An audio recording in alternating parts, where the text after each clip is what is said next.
This is Sebastian, and most chess players have a better chance of getting struck by lightning than beating him. But that's exactly what I'm trying to do. Not get struck by lightning, that's uncomfortable.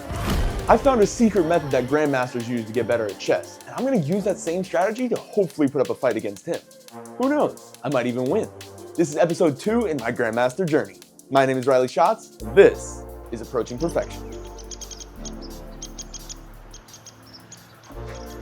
Before we get into that secret method though, I want to see where I'm already at. Now, I was going to play this one smack talker, but when the time came to actually sit down in front of the board, he was nowhere to be found. But I think I found the second best option. I met someone online who you might already know.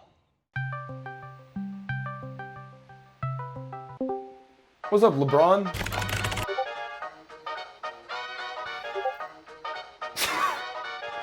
All right, this is LeBron James, although haters will say that it's not the real one. He's really good at chess because he's been playing since he was 2 years old. Okay, I can't tell if you're messing with me right now.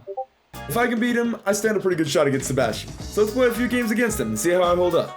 LeBron, I think I might not be as bad as you think I am. I think messing with me might not be the play. Oh my gosh, I spaced out. Let's run a rematch so I can just put my best game in the video. I'm cooking. I played that game like a 2100. You're just better. Okay. So I am playing good enough to make you play seriously now, I guess. Oh no! That's game 2. Yeah, that's not good. Gosh darn it. To be honest, I've been playing Valorant this whole time. Nah, screen share right now. Screen share right now. He wasn't kidding. If I was playing that game against someone my rating, I probably could have saved that game. But I was no match for King James. In my defense though, he ghosted me for like a week and then out of nowhere said he was ready to play. So I just had to like frantically get everything set up and then still try and dial in. Ideally though, the strat is to be so good that it doesn't matter.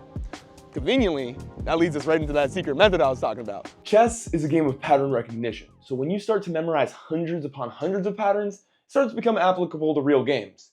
So what I'm going to do is I'm going to solve 750 puzzles in 1 week using this cool app called Chesspecker. I'm then going to solve those exact same puzzles again in 4 days, then in 2, then in 1, then in 6 hours, then in 3.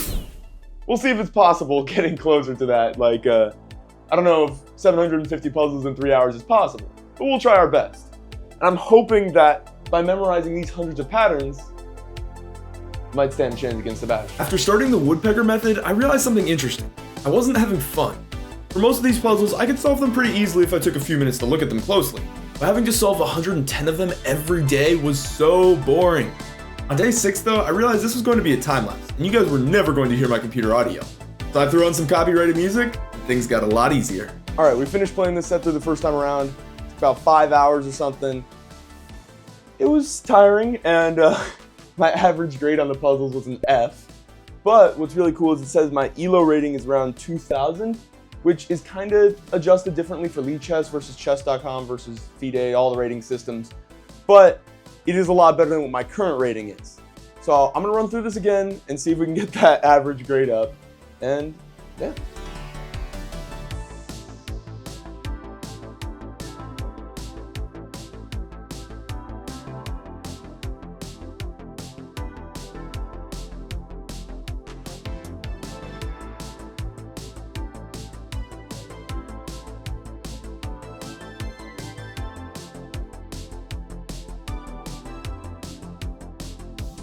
A lot of people will tell you that if you work hard, you'll succeed. That's true, you will. But to truly be successful, you also need to know where to focus your efforts. If you're trying to make it to the NBA and you suck at passing, no amount of practicing three-pointers will fix that issue. Doing the woodpecker method is definitely less fun than just playing a ton of chess games, but that's the price you pay for getting better. As Usain Bolt once said, competition is the easy part. In these last 2 weeks, I've gone from spending 5 hours to get an F to spending 2 hours to get a B. I think it's about time we face Sebastian.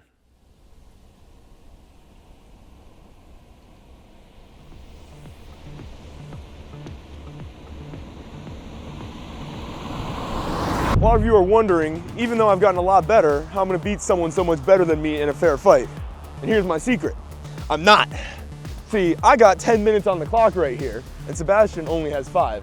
I was considering taking away even more time from him, but like at that point he can just start thinking on my time and the balance. It kind of starts to balance out a little bit. So, Sebastian, you're a lot better than me, but I have double the time. All right. Let's see how it goes. Hey, sounds good. This game was by no means going to be easy. I wasn't clickbaiting you guys. Sebastian is a FIDE Master. Although he looks really friendly, there are less than 10,000 people on this planet who could go toe-to-toe with him in an even battle. But, unlike my games against LeBron, for Sebastian, I was prepared and ready. And even though he got an advantage to start off with, I wasn't going to go down without a fight. There we go, you're finally getting some more pieces into the game. I was wondering if you're toying with me with your just complete lack of development. We'll see. We'll find out. I played this game really well. Based on my accuracy, I played like someone rated 2250. Not only is this one of my best games ever, if I can play at this level consistently, I'm in striking distance of being a FIDE Master myself. Unfortunately, I did lose this game, but only because he played really well too. If you're ever in my position where you're playing against a top-rated player, don't give him pieces for free. That's my advice to you. And with the games concluded, it was time for some self-reflection. Had it been a waste of time even trying to beat Sebastian? Should I give up at trying to be one of the best in the world at chess? I don't think so. Even in my failure, I've achieved a lot, and I think if I were to keep at it, a day will come where I won't lose. I invite you to join me on this journey to approach perfection. Who knows, maybe we can reach it together.